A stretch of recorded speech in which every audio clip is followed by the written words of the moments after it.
ನಮಸ್ಕಾರ ವೀಕ್ಷಕರೇ, ಸಖಿ ಕಾರ್ಯಕ್ರಮಕ್ಕೆ ಸ್ವಾಗತ. ನಾನು ವಿಜಯ ಕುಬಟೂರ್. ಇವತ್ತಿನ ಸ್ಪರ್ಧಾತ್ಮಕ ಜಗತ್ತಿನಲ್ಲಿ ಪ್ರತಿಯೊಂದು ಮಗುವಿಗೆ ಕಿಂಡರ್ಗಾರ್ಟನ್ ಇಂದ ಹಿಡಿದು ಪ್ರತಿಯೊಂದು ಲೆವೆಲ್ ಆಫ್ ಸ್ಕೂಲಿಂಗ್ ನಲ್ಲಿ ಕೂಡ ಅದರದ್ದೇ ಆದಂತಹ ಕಾಂಪಿಟೇಷನ್ ಇರುತ್ತೆ, ಅದರದ್ದೇ ಆದಂತಹ ಪ್ರೆಷರ್ ಇರುತ್ತೆ. ಹೀಗಾಗಿ ಪ್ರತಿ ಮಗು ಕೂಡ ಲೀಡರ್ ಆಗಬೇಕು ಅಂತ ತನ್ನ ತಂದೆ ತಾಯಿ ಬಯಸೋದು ಬಹಳ ಕಾಮನ್. ಯಾಕೆಂತಂದ್ರೆ ಅಷ್ಟು ಕಾಂಪಿಟೇಷನ್ ಈ ಜಗತ್ತಿನಲ್ಲಿದೆ. ಆದ್ರೆ ಒಂದೊಂದು ಮಗುವಿನ IQ ಲೆವೆಲ್ ಬೇರೆ ಬೇರೆ ಇರುತ್ತೆ. ಅಂತ IQ ಲೆವೆಲ್ ಅಲ್ಲಿ ಕೂಡ ಅವರು ಆ ಸ್ಪರ್ಧೆಯಲ್ಲಿ ಭಾಗವಹಿಸಬೇಕು, ಮುಂದೆ ಬರಬೇಕು ಅಂದ್ರೆ ಅವ್ರಿಗೆ ಕೋ-ಕರಿಕ್ಯುಲರ್ ಆಕ್ಟಿವಿಟಿ ಅನ್ನೋದು ಬಹಳ ಇಂಪಾರ್ಟೆಂಟ್. ಹೀಗಾಗಿ ಶಾಲೆಗಳು ಈ ಕೋ-ಕರಿಕ್ಯುಲರ್ ಆಕ್ಟಿವಿಟಿಯನ್ನ ಅವರ ಶಾಲೆಯಲ್ಲಿ ಅಳವಡಿಸಿಕೊಳ್ಬೇಕಾಗುತ್ತೆ. ಪ್ರತಿ ಮಗುವಿಗೂ ಕೂಡ ಡಿಫ್ರೆಂಟ್ ಕಾನ್ಸಂಟ್ರೇಷನ್ ಲೆವೆಲ್ಸ್ ಅಲ್ಲಿ ಆ ಮಗುವಿಗೆ ತರಬೇತಿಯನ್ನು ನೀಡಬೇಕಾಗುತ್ತೆ. ಇದರ ಜೊತೆಗೆ ಟೀಚರ್ಸ್ ಆದಂತವರು ಬಹಳ ಚೆನ್ನಾಗಿ ಟ್ರೈನ್ ಮಾಡಬೇಕಾಗುತ್ತೆ, ಆ ಮಗುವಿಗೆ ಅವರ ಸ್ಪಂದನೆ ನೀಡಬೇಕಾಗುತ್ತೆ. ಹೀಗಾಗಿ ಇಷ್ಟೆಲ್ಲ ಮಾಹಿತಿ ನಮಗೆ ನೀಡೋದಕ್ಕೆ ಜೊತೆಗೆ ಪೇರೆಂಟ್ಸ್ ಕೂಡ ಹೇಗೆ ಸ್ಪಂದಿಸಬೇಕು, ಯಾವ ತರ ಸಪೋರ್ಟ್ ಮಾಡಬೇಕು ಅವರ ಮಕ್ಕಳಿಗೆ ಅಂತಂದು ನಳಿನಾ ಮೂರ್ತಿ ನಮ್ಮೊಂದಿಗೆ ಈ ಕಾರ್ಯಕ್ರಮದಲ್ಲಿದ್ದಾರೆ. ಸಾಕಷ್ಟು ಮಾಹಿತಿ ನೀಡ್ತಾರೆ. ನಮಸ್ಕಾರ ನಳಿನಾ, ಕಾರ್ಯಕ್ರಮಕ್ಕೆ ಸ್ವಾಗತ. Thank you very much. Nalina Murthy ಅವರೇ, ಮಕ್ಕಳ ಮೇಲೆ ನಾವು ತುಂಬಾ ಭರವಸೆ, ಆತ್ಮವಿಶ್ವಾಸದಿಂದ ನಾವು ಅವರು ಹೆಂಗೋ ತುಂಬಾ ಚೆನ್ನಾಗಿ ಬೆಳೀತಾರೆ ಅಂತೆಲ್ಲ ನಾವು ಅನ್ಕೊಂಡ್ಬಿಟ್ಟಿರ್ತೀವಿ. ಮಕ್ಕಳನ್ನ ಟ್ರೈನ್ ಮಾಡಬೇಕು ಅಂದ್ರೆ ಅವ್ರಿಗೆ ಕೋ-ಕರಿಕ್ಯುಲರ್ ಆಕ್ಟಿವಿಟಿ ಕೂಡ ಎಜುಕೇಶನಲ್ ಕ್ವಾಲಿಫಿಕೇಶನ್ ಜೊತೆಗೆ ಬಹಳ ಇಂಪಾರ್ಟೆಂಟ್ ಆಗುತ್ತೆ. ನೀವು ಇಲ್ಲಿನ ಟ್ರೈನಿಂಗ್ ಡೈರೆಕ್ಟರ್ ಆಗಿ ನೀವು ಒಂದು ಮಗುವಿನ ಬಗ್ಗೆ ಮಾತನಾಡುವಾಗ ಎಷ್ಟು ಇಂಪಾರ್ಟೆನ್ಸ್ ಈ ಆಕ್ಟಿವಿಟಿಗೆ ನಾವು ನೀಡಬೇಕು ಅಂತ ಅಂತೀರಾ? ಒಂದು ಮಗು ಅಂದ್ರೆ ಒಂದ್ ಮಗು ಅಂದ್ರೆ ಅದು ಬರೀ ಒಂದು ಮನ್ಸು ಇರುವಂತ ಒಂದ್ ಮಗು ಅಲ್ಲ, ಅದಕ್ಕೊಂದು ದೇಹ ಕೂಡ ಇರುತ್ತೆ. ನಾವು ಎರಡನ್ನೂ ಫೋಕಸ್ ಮಾಡಿ ಎರಡಕ್ಕೂ ನಾವು ಚಟುವಟಿಕೆಗಳನ್ನ ಕೊಟ್ಟಾಗ ಅದು ಪರಿಪೂರ್ಣ ಬೆಳವಣಿಗೆ ಆಗತ್ತೆ. ಈ ಒಂದು ನಿಟ್ಟಿನಲ್ಲಿ ಹೇಳ್ಬೇಕು ಅಂದ್ರೆ ಆಟಗಳು ತುಂಬಾ ಮುಖ್ಯ. ಚಟುವಟಿಕೆಗಳು ಕ್ಲಾಸಲ್ಲಿ ನಾವ್ ಏನ್ ಮಾಡ್ತೀವಿ, ಮನೆಯಲ್ಲಿ ಏನ್ ಮಾಡ್ತಾರೆ ಮಕ್ಕಳು, ಚಟುವಟಿಕೆಗಳು ತುಂಬಾ ತುಂಬಾ ಮುಖ್ಯ. This is also a saying, play and learn.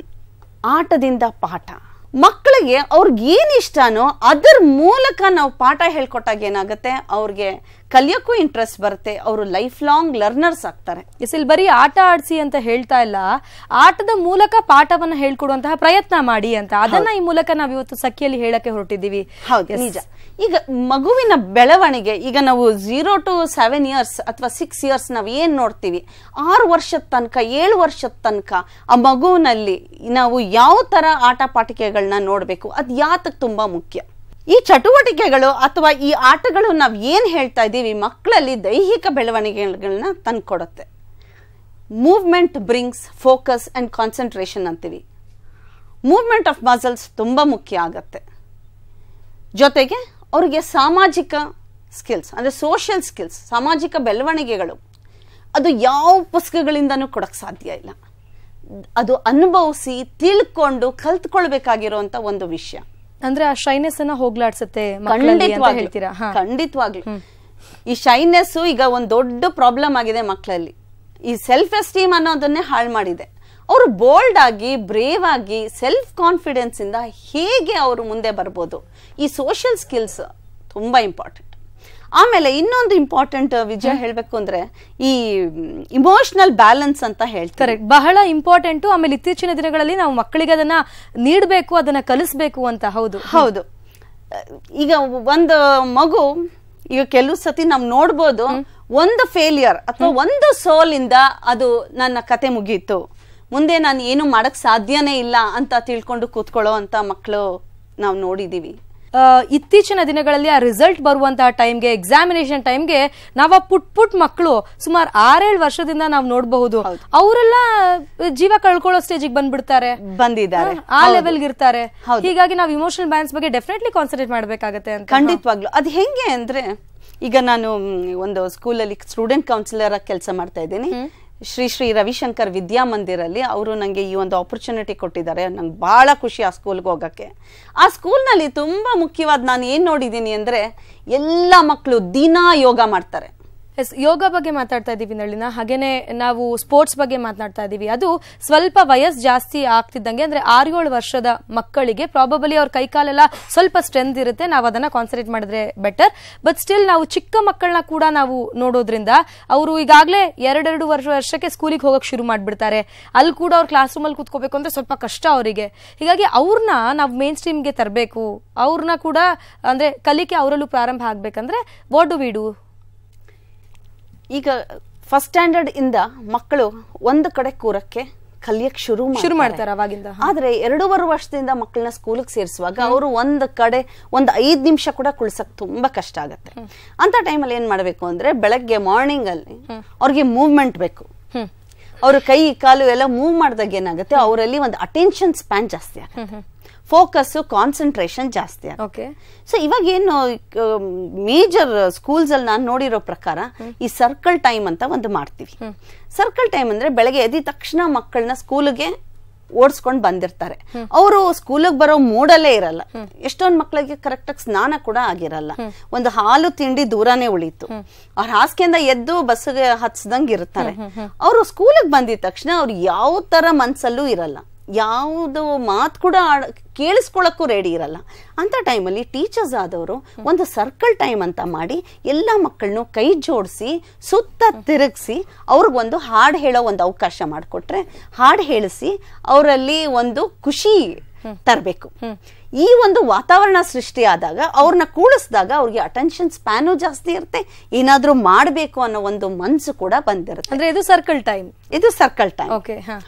ಜೊತೆಗೆ ನಾವು ಕ್ಲಾಸ್ ರೂಮ್ ಅಲ್ಲೇ ನಾವು ಬೇರೆ ಬೇರೆ ಕಾರ್ನರ್ಸ್ ನ ಮಾಡಿಟ್ಕೊಂಡಿರ್ಬೇಕು. ಈ ಮಕ್ಕಳಿಗೆ ಒಂದ್ ಕಡೆ ಕೂತ್ಕೋ ಅಂದ್ರೆ ಅವ್ರಿಗೆ ಸಾಧ್ಯನೇ ಇಲ್ಲ, ಬೋರ್ ಆಗ್ಬಿಡತ್ತೆ ಅವ್ರಿಗೆ. ಈ ಲೆಕ್ಚರ್ ಮೆಥಡ್ ಅಂತ ನಾವು ಏನ್ ಹೇಳ್ತೀವಿ, ಈ ಪ್ರೈಮರಿ ಸ್ಕೂಲಿಂದ ಲೆಕ್ಚರ್ ಮೆಥಡ್ ಸ್ಟಾರ್ಟ್ ಆಗ್ಬಿಡುತ್ತೆ, ಅದು ಪ್ರೀ ಪ್ರೈಮರಿ ಮಕ್ಳಿಗೆ ಸಾಧ್ಯನೇ ಇಲ್ಲ.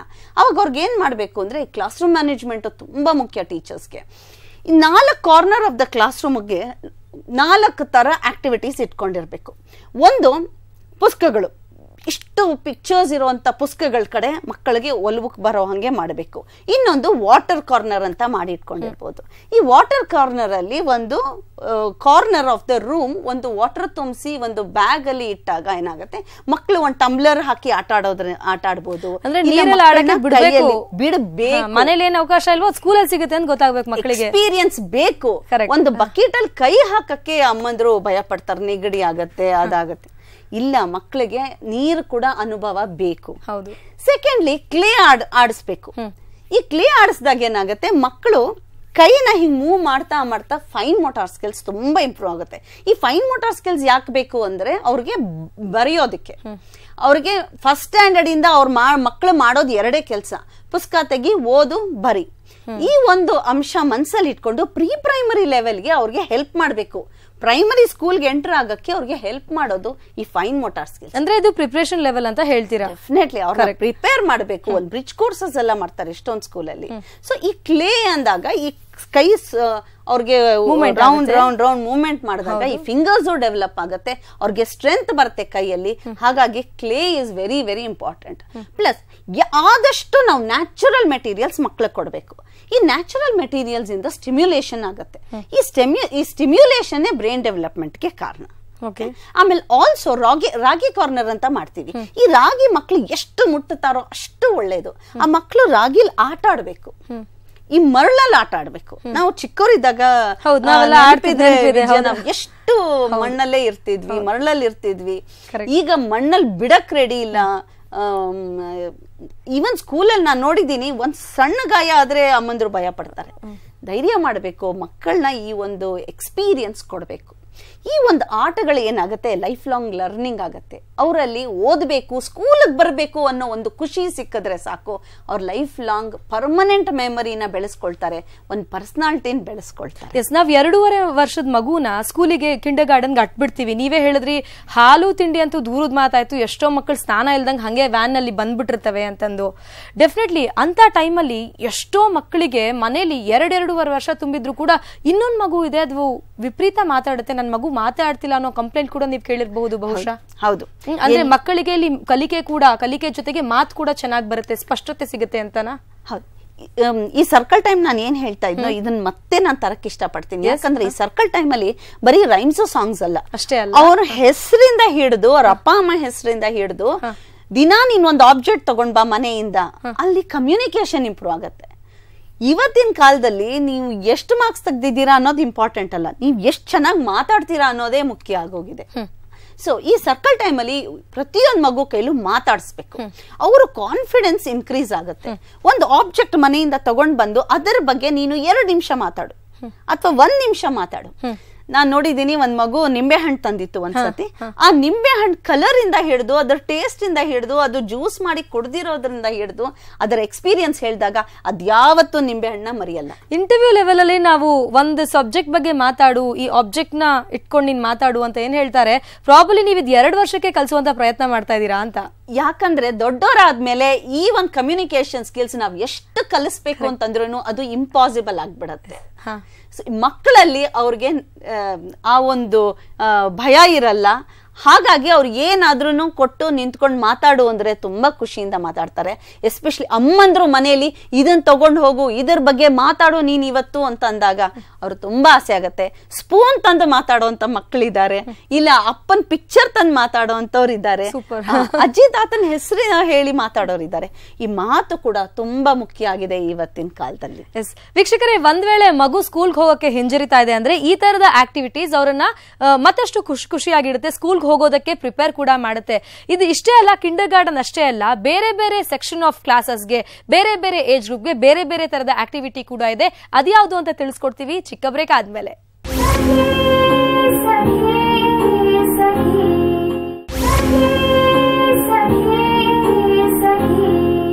ಬ್ರೇಕ್ ನಂತರ ಮತ್ತೊಮ್ಮೆ ಸಖಿ ಕಾರ್ಯಕ್ರಮಕ್ಕೆ ಸ್ವಾಗತ ವೀಕ್ಷಕರೇ.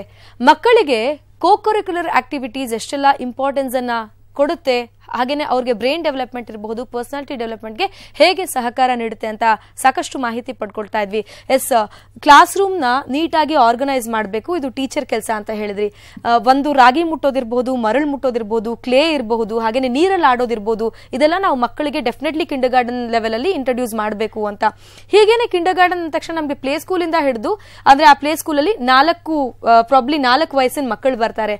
ಅವ್ರನ್ನೆಲ್ಲ ನಾವು ಕಾನ್ಸಂಟ್ರೇಟ್ ಮಾಡ್ತಾ ಯಾವ ಏಜ್ ಗ್ರೂಪ್ಗೆ ಯಾವ ತರದ ಮಟೀರಿಯಲ್ ಕೊಟ್ಟು ಆಡಿಸಬಹುದು, ಅವ್ರನ್ನ ಮತ್ತಷ್ಟು ಅಲ್ಲಿ ಎಜುಕೇಶನಲ್ ಇನ್ವಾಲ್ವ್ಮೆಂಟ್ ಅವರಲ್ಲಿ ಮೂಡೋದಕ್ಕೆ ಏನೆಲ್ಲ ಮಾಡಬಹುದು ಅಂತ. ಒಂದು ಕ್ಲಾಸ್ ರೂಮ್ ನೋಡಿದಾಗ ಬೇರೆ ಬೇರೆ ತರ ಕಲಿಯುವಂತ ಮಕ್ಕಳಿರ್ತಾರೆ.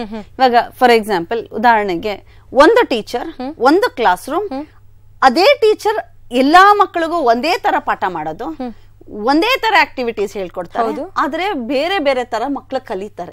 ಹೇಗಪ್ಪ ಅಂದ್ರೆ ಮಕ್ಕಳು ವಿಜುವಲ್ ಲರ್ನರ್ಸ್ ಇರ್ತಾರೆ, ಕಣ್ಣಿಂದ ಕಲಿಯುವಂತ ಮಕ್ಕಳು ಇರ್ತಾರೆ. ನೀವು ಪಿಕ್ಚರ್ಸ್ ತೋರಿಸಿ, ನೀವು ವಿಡಿಯೋಸ್ ತೋರಿಸಿ, ಸ್ಮಾರ್ಟ್ ಬೋರ್ಡ್ಸ್ ತೋರಿಸಿ ತುಂಬಾ ಚೆನ್ನಾಗಿ ಕಲಿತಾರೆ. ಅವ್ರಿಗೆ ಟೀಚರ್ ನ ನೋಡೋದೇ ಒಂದು ಖುಷಿ. ಅವ್ರು ಹಾಕೊಂಡ್ಬಂದಿರೋ ಬಟ್ಟೆ, ಬಣ್ಣ, ಇದು ಅವ್ರು ಹಾಕೊಂಡ್ಬಂದಿರೋ ವಾಲೆ ಕೂಡ ಬಿಡಲ್ಲ, ಅಷ್ಟು ಅಬ್ಸರ್ವ್ ಮಾಡಿ. ಅವ್ರಿಗೆ ಕಣ್ಣು ತುಂಬಾ ಇಂಪಾರ್ಟೆಂಟ್, ಅವ್ರಿಗೆ ಕಣ್ಣಿಂದ ಕಲಿತಾರೆ. ಈಗ 2ನೇ ತರ ಮಕ್ಕಳು ಇರ್ತಾರೆ, ಅವರು ಕೇಳಿಸ್ಕೊಂಡು ಕಲಿಯಕ್ಕೆ ಇಷ್ಟಪಡ್ತಾರೆ. ನೀವು ಒಂದು ಮ್ಯೂಸಿಕ್ ಹಾಕಿ, ಇಲ್ಲ ಒಂದು ಡಿಸ್ಕಷನ್ ಇಂದ ಇರ್ಲಿ, ಇಲ್ಲ ಟೀಚರ್ ಏನ್ ಹೇಳ್ತಾ ಇದಾರೆ, ಅವ್ರು ಏನ್ ಇನ್ಸ್ಟ್ರಕ್ಷನ್ ಕೊಡ್ತಾ ಇದಾರೆ ಅದನ್ನಿಂದ ಕಲ್ತ್ಕೊಳ್ಳಕ್ಕೆ ಇಷ್ಟಪಡ್ತಾರೆ. ಈಗ 3ನೇ ತರ ಮಕ್ಕಳಿದ್ದಾರೆ, ಅವರು ರೀಡ್ ಅಂಡ್ ರೈಟ್ ಮಕ್ಕಳು. ಏನಾದ್ರೂ ಆಗ್ಲಿ ಪುಸ್ತಕದಿಂದಾನೇ ಓದೋದವ್ರು, ಓದ್ಬೇಕು ಬರೀಬೇಕು, ಇದರಿಂದಾನೇ ಓದುವಂತ ಮಕ್ಳು ಇರ್ತಾರೆ. ಈಗ 4ನೇ ತರ ಮಕ್ಕಳು, ಇದು 75% ಆಫ್ ದ ಮಕ್ಕಳು ಕ್ಲಾಸ್ ರೂಮ್ ಅಲ್ಲಿ ಕೈನೆಸ್ಥೆಟಿಕ್ ಲರ್ನರ್ಸ್ ಅಂತ ಅನ್ಬೋದು.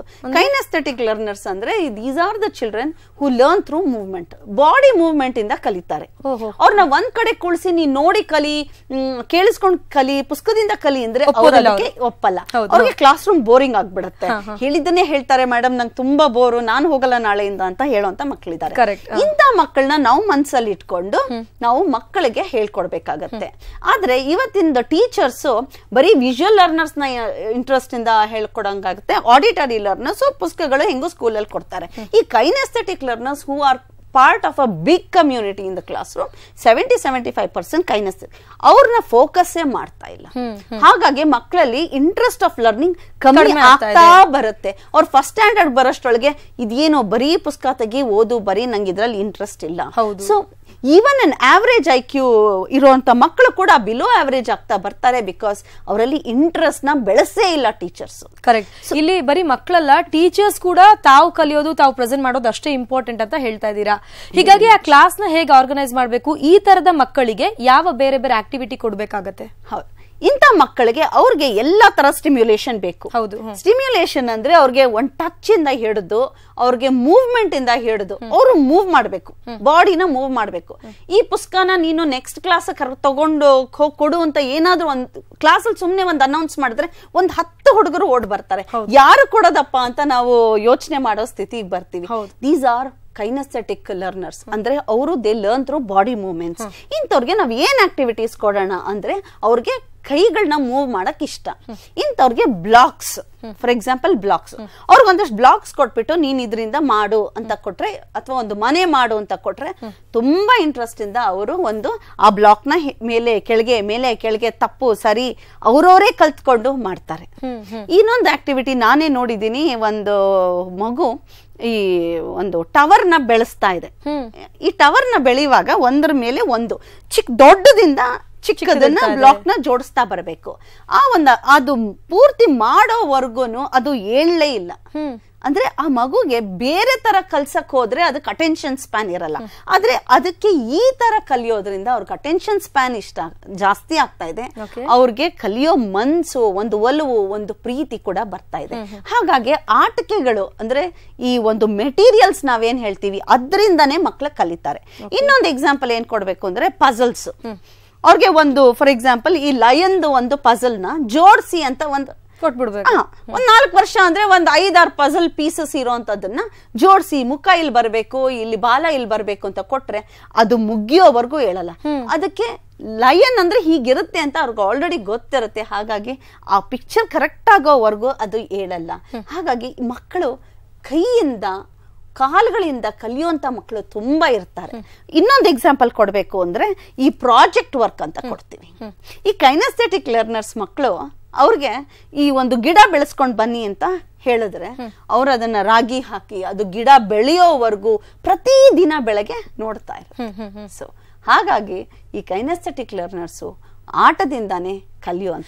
ಪ್ರಾಜೆಕ್ಟ್ ವರ್ಕ್ ಅಂತ ಹೇಳಿದ್ರಿ. ಪ್ರಾಜೆಕ್ಟ್ ವರ್ಕ್ ಅಂದಾಗ ನಾವು ಪೇರೆಂಟ್ಸ್ ಕೂಡ ಒಂದು ಸಂದೇಶ ರವಾನೆ ಮಾಡ್ಬೇಕಾಗತ್ತೆ. ಯಾವುದೇ ತರದ ಪ್ರಾಜೆಕ್ಟ್ ನಿಮ್ಮ ಮಕ್ಕಳಿಗೆ ಬಂದಾಗ ಅಷ್ಟು ಸಪೋರ್ಟ್ ಮಾಡಿ, ನೀವು ಕೂಡ ಡೆಡಿಕೇಟೆಡ್ ಆಗಿರಿ ಅಂತ. ಏನಂತೀರಾ ನೀವು ಇದಕ್ಕೆ? ಅಯ್ಯೋ ನಿಜವಾಗ್ಲೂ ಖಂಡಿತವಾಗ್ಲೂ ಹೇಳ್ತಾ ಇದ್ದೀನಿ, ಮಕ್ಕಳು ಪ್ರಾಜೆಕ್ಟ್ ವರ್ಕ್ ಅಂತ ಮನೆಗ್ ತಂದ್ರೆ ಮೂಗ್ ಮುರಿಯೋ ಅಂತ ಅಮ್ಮಂದ್ರೆ ಜಾಸ್ತಿ. ಹೌದಾ? ನೋಡಿದೀರಾ ಅಂತ ತುಂಬಾ ಜನ. ಇನ್ಫ್ಯಾಕ್ಟ್ ನಂಗೆ ಯಾವ್ದೋ ಒಂದು ತಾಯಿ ಕೂಡ ಹೇಳಿದ್ರು, ಈ ಪ್ರಾಜೆಕ್ಟ್ ವರ್ಕ್ ಇಂದ ತುಂಬಾ ಉಪಯೋಗ ಆಗ್ತಾ ಇರೋದು ಯಾರಿಗೆ ಹೇಳಿ ನಳಿನ ಅಂತ ಒಂದು ತಾಯಿ ಕೇಳಿದ್ರು. ಯಾರಿಗೆ? ಟೀಚರ್ಸ್ಗ, ಮಕ್ಕಳಿಗ, ನಿಮ್ಗ ಏನು ಅಂತ ಯೋಚನೆ ಮಾಡುವಾಗ ಹತ್ರ ಸುತ್ತಮುತ್ತ ಇರುವ ಸ್ಟೇಷನರಿ ಅಂಗಡಿಗಳಿಗೆ ಮಾತ್ರ ಇದು ಉಪಯೋಗ ಆಗ್ತಾ ಇದೆ ಅಂತ ಹೇಳಿದ್ರು. ಇಲ್ಲ, ನಿಮ್ಗೆ ಹಾಗೆ ಅನ್ನಿಸ್ಬೋದು. ಆದ್ರೆ ಪ್ರಾಜೆಕ್ಟ್ ವರ್ಕ್ ನ ನೀವು ನಿಮಗೂ ಇಬ್ರು ಕೂತ್ಕೊಂಡು ಅದಕ್ಕೆ ಖುಷಿಯಿಂದ ಮಾಡಿಸಿ ಹೇಳ್ಕೊಡಿ. ಸಾಕಷ್ಟು ಸಪೋರ್ಟ್ ಮಾಡ್ಬೇಕಾಗತ್ತೆ. ಆ ಪೇಪರ್ ಕಟ್ಟಿಂಗ್ ಇರಬಹುದು, ಡ್ಯಾಬಿಂಗ್ ಇರಬಹುದು, ಅದನ್ನ ಸ್ಟಿಕ್ ಮಾಡೋದು, ಪೇಸ್ಟ್ ಮಾಡೋದೆಲ್ಲ ಇರಬಹುದು. ಅದಕ್ಕೆ ಹೇಳ್ಕೊಡ್ಬೇಕಾಗತ್ತೆ ಮಗುಗೆ. ಅಂದ್ರೆ ಟೀಚರ್ ಲೆವೆಲ್ಗೆ ಅಪ್ಪ ಅಮ್ಮ ಕೂಡ ನನಗೆ ಸಪೋರ್ಟ್ ಮಾಡ್ತಾರೆ ಅಂತ ಅದಕ್ಕೆ ಗೊತ್ತಾಗ್ಬೇಕಲ್ವಾ? ಒಂದು ಸತಿ ಹೇಳ್ಕೊಟ್ಬಿಟ್ರೆ ಸಾಕು, ಮತ್ತೆ ಅದು ನೀಟಾಗಿ ಮಾಡುತ್ತೆ. ಆದ್ರೆ ಮೊದಲನೇ ಸತಿನೇ ಎನ್ಕರೇಜ್ ಮಾಡಕ್ಕೆ ತಯಾರಿರ್ಬೇಕು. ಅದೇ ಕಷ್ಟ ಆಗ್ತಾ ಇದೆ ಈ ಕಾಲದಲ್ಲಿ. ಈ ಪ್ರಾಜೆಕ್ಟ್ಸ್ ಎಲ್ಲ ಸ್ಕೂಲಲ್ಲಿ ನೀವು ಬೇರೆ ಬೇರೆ ತರದ ಪ್ರಾಜೆಕ್ಟ್ಸ್ ಅನ್ನ ಮಾಡ್ತೀರಾ, ಬಟ್ ಸ್ಟಿಲ್ ಇದನ್ನ ಮನೆಗೆ ಅಂತ ಯಾಕೆ ಕೊಡ್ತೀರಾ? ಅದರಿಂದ ಏನ್ ಡೆವಲಪ್ ಆಗುತ್ತೆ ಅಂತ?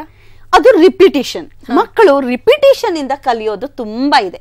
ಒಂದು ಸತಿ ತೋರಿಸಿ ಮಾಡು ಅಂದ್ರೆ ಅದು ಮುಗೀತು ಅಂತ ಅನ್ಕೊಳ್ಬೇಡಿ. ಮನೆಗೆ ಈ ಕೆಲಸ, ಎಕ್ಸ್ಟ್ರಾ ಕೆಲಸ ಕೊಡೋದ್ರಿಂದ ಮನೆಯಲ್ಲಿ ತಾಯಿಯಂದ್ರೂ ಇನ್ವಾಲ್ವ್ ಆಗ್ಲಿ, ಅವ್ ಮಕ್ಳು ಏನ್ ಮಾಡ್ತಿದ್ದಾರೆ ಅಂತ ನೀವು ತಿಳ್ಕೊಳ್ಳಿ.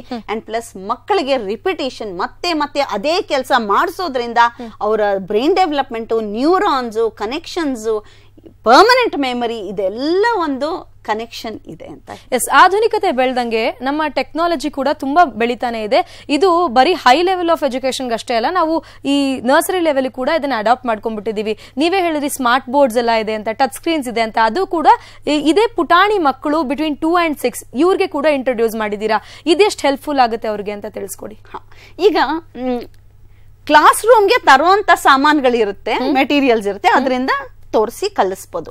ಕ್ಲಾಸ್ ರೂಮ್ಗೆ ತರಕ್ ಆಗದೆ ಇರೋಂತ ಕೆಲವು ಮೆಟೀರಿಯಲ್ಸ್ ಇರುತ್ತೆ. ಇವಾಗ ಫಾರ್ ಎಕ್ಸಾಂಪಲ್, ಉದಾಹರಣೆಗೆ ಒಂದು ಫಾರೆಸ್ಟ್ ಪಿಕ್ಚರ್ ನ ನೀವು ತೋರಿಸ್ಬೇಕು. ಆ ಫಾರೆಸ್ಟ್ ಪಿಕ್ಚರ್ ಫಾರೆಸ್ಟ್ ಕರ್ಕೊಂಡೋಗಂತೂ ತೋರ್ಸಕ್ಕಾಗೋದಿಲ್ಲ. ಸ್ಮಾರ್ಟ್ ಬೋರ್ಡ್ ಅಲ್ಲಿ ಇವಾಗ ಲೆಪರ್ಡ್ಸ್, ರೈನೋಸರಸ್, ಮಕ್ಕಳು ತಿಳ್ಕೊಳ್ಬೇಕು ವೈಲ್ಡ್ ಅನಿಮಲ್ಸ್ ಅಂದ್ರೆ ಏನು, ಹೇಗಿರ್ತಾರೆ, ಅವ್ರ ಜೀವನದ ಶೈಲಿ ಹೇಗಿರುತ್ತೆ ಅಂತ ತಿಳ್ಕೊಳ್ಬೇಕು ಮಕ್ಕಳು. ಅವಾಗ ನೀವು ಫಾರೆಸ್ಟ್ ಕರ್ಕೊಂಡು ಹೋಗಕ್ಕಾಗಲ್ಲ. ಅವಾಗ ಸ್ಮಾರ್ಟ್ ಬೋರ್ಡ್ಸ್ ಯೂಸ್ ಆಗುತ್ತೆ. ಎಲ್ಲಿ ನೀವು ಕ್ಲಾಸ್ ರೂಮ್ಗೆ ಮೆಟೀರಿಯಲ್ ತರಕ್ ಆಗಲ್ವೋ ಅದನ್ನ ಸ್ಮಾರ್ಟ್ ಬೋರ್ಡ್ ತೋರಿಸಿ ಅವರು ಅದನ್ನ ಕಲಿತಾರೆ. ಈಗ ಇನ್ನೊಂದು ಎಕ್ಸಾಂಪಲ್ ಹೇಳ್ತೀನಿ. ಎಲಿಫೆಂಟೇ ನೋಡದೇ ಇರೋಂತ ಮಗು, ಆನೆನೇ ನೋಡದೇ ಇರೋಂತ ಮಗುಗೆ ನೀವ್ ಎಷ್ಟೇ ಎಕ್ಸ್ಪ್ಲೇನ್ ಮಾಡಿ ಅದು ಆನೆ ಪಿಕ್ಚರ್ ತಲೆಯಲ್ಲಿ ಬರೋದೇ ಇಲ್ಲ. ಕರೆಕ್ಟ್. ಹಾಗಾಗಿ ಅದನ್ನ ಸ್ಮಾರ್ಟ್ ಬೋರ್ಡ್ ಮೂಲಕನೇ ತೋರಿಸ್ಬೇಕು. So visualisation is more important ಅಂತ ಹೇಳ್ತೀರಾ? ತುಂಬಾ smart boards has played a very important role. ಅದರಿಂದ ಮಕ್ಕಳು ಕಲ್ತಿರೋದೇ ಜಾಸ್ತಿ. ಇದೆಲ್ಲ ಒಂದ್ ಕಡೆ ಆಯ್ತು, ಬಟ್ ಇದನ್ನ ಕಲಿಸ್ಕೊಡೋದು ಶಾಲೆಯಲ್ಲಿರುವಂತಹ ಟೀಚರ್ಸ್ ಕೆಲವಾರು ಬಾರಿ ಮಕ್ಕಳಿಗೆ ಹೊಡಿತಾರೆ, ದೂಷಿಸ್ತಾರೆ. ಇನ್ನೇನು ಆ ಮಗು ಒಂದು ಅಡಾಮೆಂಟ್ ಮಗು ಇರುತ್ತೆ, ಅದನ್ನ ಹ್ಯಾಂಡಲ್ ಮಾಡೋ ರೀತಿನೇ ಬೇರೆ. ನೀವು ಟೀಚರ್ಸ್ಗೆ ಡೈರೆಕ್ಟರು ಹೇಗೆ ಟ್ರೈನ್ ಮಾಡಬೇಕು ಅಂತ, ಟ್ರೈನಿಂಗ್ ಡೈರೆಕ್ಟರ್ ನೀವು, ಟೀಚರ್ಸ್ ಹೇಗೆ ಮಕ್ಕಳನ್ನ ಹ್ಯಾಂಡಲ್ ಮಾಡಬೇಕು ಅಂತ ಅವ್ರಿಗೆ ಹೇಗೆ ನೀವು ಮಾರ್ಗದರ್ಶನ ಕೊಡ್ತೀರಾ? ಫಸ್ಟ್ ಆಫ್ ಆಲ್ ಟೀಚರ್ಸ್ ನಾನು ಏನ್ ಹೇಳಕ್ ಇಷ್ಟಪಡ್ತೀನಿ ಅಂದ್ರೆ, ನೀವು ತುಂಬಾ ಇಷ್ಟದಿಂದ ಈ ಒಂದು ಪ್ರೊಫೆಷನ್ಗೆ ಬನ್ನಿ. ಬಲವಂತದಿಂದ ಅಥವಾ ಕಾಟಾಚಾರಕ್ಕೆ ನನ್ಗೆ ಏನೂ ಆಗ್ತಾ ಇಲ್ಲ, ಟೀಚಿಂಗ್ ಹೋಗ್ತೀನಿ ಅಂತ ಮಾತ್ರ ಬರಬೇಡಿ. 2 o'clock ಮನೆಗೆ ಬಂದ್ಬಿಡ್ತೀನಿ, 2 ಗಂಟೆಗೆ ಮನೆಗೆ ಬಂದ್ಬಿಡ್ತೀನಿ, ಆಮೇಲೆ ನಾನು ಆರಾಮಾಗಿರ್ಬೋದು, ಹೀಗೊಂದು ಯೋಚನೆ ಮಾಡಿ ಬರಬೇಡಿ. ನಂಗೆ ಮಕ್ಕಳಲ್ಲಿ ಇಂಟ್ರೆಸ್ಟ್ ಇದೆ, ಅವರಲ್ಲಿ ಬದಲಾವಣೆ ತರಬೇಕು, ಪಾಸಿಟಿವಿಟಿ ತರಬೇಕು, ಅವ್ರಿಗೇನೋ ಒಂದು ವಿಷಯ ಹೇಳಬೇಕು, ಈ ಒಂದು ಮನಸ್ಸಿಂದ ಟೀಚರ್ಸ್ ಬರಬೇಕು. ಅದು ಒಂದು ಪಾಠ. ಇನ್ನೊಂದು ನಾನು ಏನ್ ಹೇಳ್ತೀನಿ ಅಂದ್ರೆ, ಪ್ರಿಪೇರ್ ಆಗಿ ಕ್ಲಾಸ್ ರೂಮ್ಗೆ. ಒಂದು ಇದು ಹೆಟಿರೋಜಿನಸ್ ಎನ್ವೈರ್ಮೆಂಟ್, ಎಲ್ಲ ಒಂದೇ ತರ ಮಕ್ಳಿರಲ್ಲ, ಒಂದೇ ತರ ಹೇಳ್ಕೊಡಕ್ಕಾಗಲ್ಲ, ಎಲ್ಲ ಬೇರೆ ಬೇರೆ ಮಕ್ಳಿರ್ತಾರೆ. Teachers should be ready, should be prepared to face such a classroom. ಅವ್ರು ಯಾವ ತರ ರೆಡಿ ಆಗ್ಬೇಕು ಅಂದ್ರೆ, ಇವತ್ತು ನಾನು ಏನ್ ಹೇಳ್ಕೊಡ್ತೀನಿ, ಹಿಂದಿನ ದಿನಾನೇ ಒಂಚೂರು ರಿವೈಸ್ ಮಾಡ್ಕೊಳ್ಳಿ. ರಿವಿಷನ್ ಮಾಡ್ಕೊಂಡು, ನಾನು ಇವತ್ತು ಫಾರ್ ಎಕ್ಸಾಂಪಲ್ ನಾನು ಇವತ್ತು ಸೀಸನ್ಸ್ ಹೇಳ್ಕೊಡ್ತೀನಿ, ಒಂದು 4-5 ತರ ಸೀಸನ್ಸ್ ಹೇಳ್ಕೊಡ್ತೀನಿ ಅಂದಾಗ ಅದಕ್ಕೆ ಬೇಕಾದಂತ ಚಾರ್ಟ್ ವರ್ಕ್, ಮಟೀರಿಯಲ್ಸ್ ಎಲ್ಲ ರೆಡಿ ಮಾಡ್ಕೊಂಡು ನೀವು ಕ್ಲಾಸ್ ರೂಮ್ ಬಂದಾಗ ತುಂಬಾ ಹೆಲ್ಪ್ ಆಗುತ್ತೆ. ಇನ್ನೊಂದು ಏನ್ ಹೇಳ್ಬೇಕು ಅಂದ್ರೆ, ಮ್ಯಾಥ್ಸ್ ಇವಾಗ ನನ್ನನ್ನು ಕೇಳಿದ್ರೆ ಮ್ಯಾಥ್ ಅಂದ್ರೆ ನಾನು ದೂರ ಓಡೋಗ್ತೀನಿ. ನಂಬರ್ಸ್ ಅಂದ್ರೆ ನಂಗೆ ಭಯ. ಈಗಲೂ ನನಗೆ ದುಡ್ಡು ಕೊಟ್ಟು ದುಡ್ಡಿಸ್ಕೊಳ್ಳೋದು ಅಷ್ಟೊಂದು ನನ್ ಕಂಫರ್ಟಬಲ್ ಇಲ್ಲ, ವ್ಯಾಮೋಹ ಅಲ್ಲ ನಿಮ್ಗದು. ಓಕೆ, ಯಾಕಿರ್ಬೋದು ಅಂತ ನಾನು ಯೋಚನೆ ಮಾಡಿದಾಗ, ಮ್ಯಾಥ್ ಕಾನ್ಸೆಪ್ಟ್ ಬೇಸಿಕ್ ಇದೆಯಲ್ಲ, ಅದು ಮೆಟೀರಿಯಲ್ಸ್ ಇಂದಾನೇ ಹೇಳ್ಕೊಡಕ್ ಸಾಧ್ಯ. ಕರೆಕ್ಟ್. ಮ್ಯಾಥ್ ಫಾರ್ ಎಕ್ಸಾಂಪಲ್ ನಾನು ಇನ್ನೊಂದು ಏನ್ ಹೇಳ್ಬೇಕು ಅಂದ್ರೆ, ಇವಾಗ for example you want to teach 5 to a child. 5 ಅಂದ್ರೆ ಆ ಮಗು ತಲೆಯಲ್ಲಿ 5 ಆಬ್ಜೆಕ್ಟ್ಸ್ ಬರಬೇಕು, 5 ಸಿಂಬಲ್ ಬರಬೇಕು, 5 ಸಿಂಬಲ್ಸ್ ಬರಬೇಕು. ಇದು ಒಂದು ಬರಬೇಕು ಅಂದ್ರೆ ಯಾವ ಪುಸ್ತಕಗಳು ಬರ್ದು ಹೇಳ್ಕೊಡಕ್ಕಾಗಲ್ಲ. ಇದು ಮೆಟೀರಿಯಲ್ ಇಂದಾನೆ, ಇವನ್ ಬೆರಳುಗಳಿಂದಾನು ಮ್ಯಾಥ್ಸ್ ಹೇಳ್ಕೊಡ್ಬೋದು. And this is very important. ಅಂದ್ರೆ ಟೀಚರು ತಾನು ಮಗುವಿಗೆ ಏನಾದ್ರೂ ವಿಷಯದ ಬಗ್ಗೆ ಇಂಟ್ರೊಡ್ಯೂಸ್ ಮಾಡಬೇಕು ಅಂದಾಗ ಹಿಂದಿನ ದಿನ ಸ್ಟೂಡೆಂಟ್ ಆಗಿರ್ಬೇಕಾಗತ್ತೆ, ತಾನು ಸರಿಯಾಗಿ ಕಲ್ತ ಮೇಲೆ ಅಷ್ಟೇ ಮಗುವಿಗೆ ಪ್ರೆಸೆಂಟ್ ಮಾಡ್ಬೇಕಂತ ಹೇಳ್ತೀರಾ? ಅದು 100% ನಿಜ. ಇನ್ನೊಂದು ಏನ್ ಹೇಳ್ಬೇಕು ಅಂದ್ರೆ, teachers have to be on continuous learning. Correct. The day a teacher stops learning, the fate of children is bad ಅಂತಾರೆ. ಕರೆಕ್ಟ್. ಸೊ ಹಾಗಾಗಿ ಪ್ರಿಪರೇಷನ್ ತುಂಬಾ ಇಂಪಾರ್ಟೆಂಟ್. ನಾನು ನಾಳೆ ಯಾವ ಮಗುಗೆ ನಾನು ಏನ್ ಪ್ರಶ್ನೆ ಕೇಳ್ತೀನಿ ಆ ಲೆವೆಲ್ ತನಕ ಕೂಡ ಪ್ರಿಪೇರ್ ಆಗಿ ಹೋಗ್ಬೇಕಾಗತ್ತೆ. ನಳಿನ, ಇಷ್ಟು ಮಾಡರ್ನ್ ಜಗತ್ತಿನಲ್ಲಿ ಮಗುವಿಗೆ ಈ ಕಾಂಪಿಟೇಟಿವ್ ವರ್ಲ್ಡ್ ಅಲ್ಲಿ ಹೇಗೆ ತನ್ನನ್ನ ತಾನು ನಿಭಾಯಿಸ್ಕೊಳ್ಬೇಕು, ಇದರಲ್ಲಿ ಪ್ರಮುಖವಾಗಿ ಪೇರೆಂಟ್ ನ ಕಾಂಟ್ರಿಬ್ಯೂಷನ್ ಏನು, ಟೀಚರ್ಸ್ ಹೇಗೆ ಕಲಿಸಬೇಕು, ಹಾಗೇನೆ ಇವತ್ತಿನ ಟೆಕ್ನಾಲಜಿ ಮಗುವಿನ ಡೆವಲಪ್ಮೆಂಟ್ಗೆ ಹೇಗೆ ಸಹಕಾರ ನೀಡುತ್ತೆ, ಸಾಕಷ್ಟು ಮಾಹಿತಿ ಕೊಟ್ರಿ. ಧನ್ಯವಾದ ತಮಗೆ. Thank you very much. ವೀಕ್ಷಕರೇ, ಸಾಕಷ್ಟು ಮಾಹಿತಿ ನಿಮ್ಗೆ ಕೂಡ ಲಭ್ಯ ಆಗಿದೆ ಅಂತ ಭಾವಿಸ್ತಾ, ಹಾಗೇನೆ ಪ್ರತಿಯೊಂದು ಪೋಷಕ ಕೂಡ ಅಷ್ಟೇ, ಮಗುವಿಗೆ ಯಾವುದೇ ಪ್ರಾಜೆಕ್ಟ್ ಇರಬಹುದು, ಎಂತಹದೇ ಕೆಲಸ ಇರಬಹುದು, ತಾವು ಕೂಡ ಅಷ್ಟೇ ಸಪೋರ್ಟ್ ನೀಡಿದಲ್ಲಿ ಮಾತ್ರ ಮಗು ದೈಹಿಕವಾಗಿ ಮಾನಸಿಕವಾಗಿ ಬಹಳ ಡೆವಲಪ್ಮೆಂಟ್ ಕಾಣೋದಕ್ಕೆ ಸಾಧ್ಯ ಅಂತ ಹೇಳ್ತಾ ಸಖಿ ಕಾರ್ಯಕ್ರಮ ಮುಗಿಸ್ತಾ ಇದ್ದೀನಿ. ಧನ್ಯವಾದ.